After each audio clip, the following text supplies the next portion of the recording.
வாங்க நம்ம பட்டுஸ் கிச்சனில் இன்றைக்கி ஒரு சூப்பர் யம்மியான ரெசிபி சோயா கோலா உருண்டை எப்படி பண்ணுறதுன்னு பார்க்கலாம்.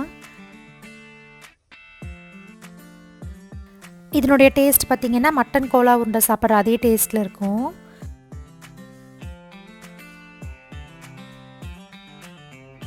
ஒரு பீஸை கட் பண்ணி காட்டுறேன் பாருங்கள், எவ்வளோ வெளியில் கிறிஸ்பியாக உள்ளே நல்லா சாஃப்டாக வெந்து வந்திருக்குன்னு. வாங்க இந்த ரெசிபி எப்படி பண்ணுறதுன்னு பார்க்கலாம். இந்த ரெசிபிக்கு தேவையான எல்லா பொருளும் பார்த்திங்கன்னா ரெடி பண்ணி எடுத்து வச்சுருக்கேன். ஒரு சாஸ்பேனில் 2 கப்பு அளவு தண்ணியில் ஒரு அரை ஸ்பூன் அளவுக்கு கல்லுப்பு ஆட் பண்ணிக்கோங்க. தண்ணி நல்லா கொதித்த உடனே 1.5 கப் அளவுக்கு சோயாவை அதில் ஆட் பண்ணிக்கோங்க. இதை நல்லா கலந்து விட்டு தண்ணி நல்லா ஒன்று சேர்ந்து கொதிக்கும் போது ஸ்டவ் ஆஃப் பண்ணிவிட்டு மூடி போட்டு ஒரு அரை மணி நேரத்துக்கு ஊற வச்சு எடுத்துக்கோங்க. இப்போ மசாலாலாம் வதக்கி எடுத்துக்கலாம். அதுக்கு ஒரு பேனில் ஒரு 2 ஸ்பூன் அளவுக்கு ஆயில் ஆட் பண்ணிக்கோங்க. எண்ணெய் நல்லா காஞ்சவுடனே 1 ஸ்பூன் சோம்பு, 3/4 ஸ்பூன் சீரகம், 3/4 ஸ்பூன் மிளகு ஆட் பண்ணிக்கோங்க. 20 சின்ன வெங்காயம், கொஞ்சமாக கருவேப்பிலை ஆட் பண்ணிக்கோங்க. கூடவே பெரிய துண்டு இஞ்சியை கட் பண்ணி ஆட் பண்ணிக்கோங்க. பொடியை கட் பண்ண 10 பல் பூண்டு ஆட் பண்ணிக்கோங்க. அரை ஸ்பூன் அளவுக்கு சில்லி ஃப்ளேக்ஸ், 10 புதினா இலை ஆட் பண்ணிக்கோங்க. 3 ஸ்பூன் அளவுக்கு பொட்டுக்கடலை, அரை ஸ்பூன் அளவுக்கு காஷ்மீரி சில்லி பவுடர், 1/4 ஸ்பூன் அளவுக்கு மஞ்சத்தூள், 1/4 ஸ்பூன் அளவுக்கு கரம் மசாலா ஆட் பண்ணிக்கோங்க. ஒரு கைப்பிடிக்கும் கம்மியான அளவுக்கு கொத்தமல்லி, 3 ஸ்பூன் அளவுக்கு தேங்காய் துருவல், அரை ஸ்பூன் அளவுக்கு சால்ட் ஆட் பண்ணி நல்லா கலந்து விட்டுக்கோங்க. இந்த மசாலாலாம் லோ ஃப்ளேம்லேயே வச்சு ஒன்று சேர்ந்து வர வரைக்கும் நல்லா வதக்கி விட்டுக்கோங்க. இந்த ஸ்டேஜில் உங்களுக்கு பச்சை மிளகாய் வேணுன்னா ஆட் பண்ணிக்கோங்க. நான் குழந்தைங்க சாப்பிட்றதுனால ஆட் பண்ணலை. இந்த சைடு பார்த்திங்கன்னா சோயா நல்லா தண்ணியில் ஊறி வந்திருக்கு. இதை தண்ணியிலேருந்து நல்லா வடித்து எடுத்துக்கோங்க.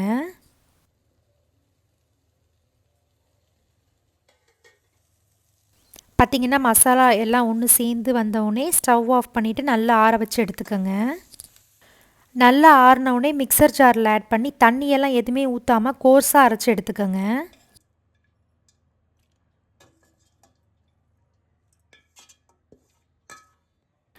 பார்த்திங்கன்னா பல்ஸ் மோடில் அரைச்சி தண்ணி ஊற்றாமல் இந்தளவுக்கு கோர்ஸாக வர மாதிரி அரைச்சி எடுத்துக்கோங்க. மசாலாலாம் அரைச்சி எடுத்தாச்சு. இப்போ வடித்து வச்சுருக்க சோயாவை தண்ணியெல்லாம் நல்லா பிழிஞ்சிட்டு மிக்சர் ஜாரில் ஆட் பண்ணிக்கோங்க.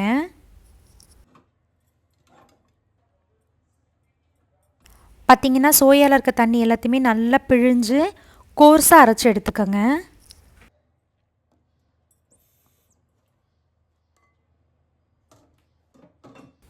பல்ஸ் மோடில் வச்சு இந்தளவுக்கு வர மாதிரி அரைச்சி எடுத்துக்கோங்க.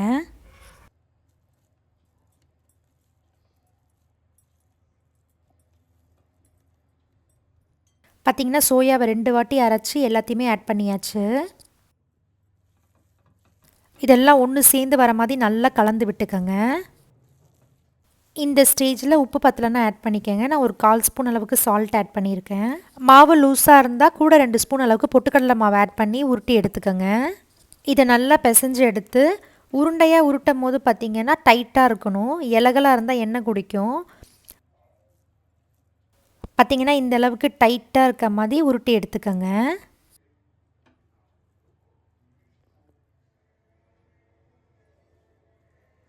ஸோ மீதி இருக்க எல்லாத்தையுமே இதே மாதிரி செஞ்சு எடுத்துக்கோங்க.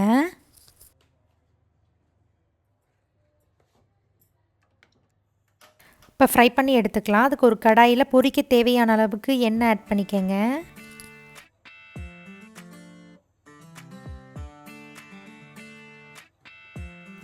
எண்ணெய் காஞ்சதுமே ஒன்று ஒன்றா போட்டு ஃப்ரை பண்ணி எடுத்துக்கோங்க.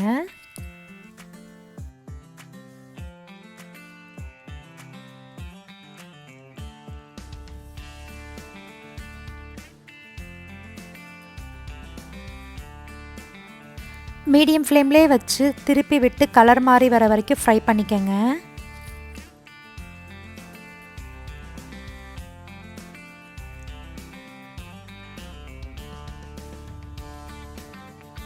பார்த்திங்கன்னா இந்தளவுக்கு நல்ல கலர் மாறி ஃப்ரை ஆனவுடனே எண்ணெயை வடித்து எடுத்திங்கன்னா ஒரு சூப்பரான சோயா கோலா உருண்டை ரெடி.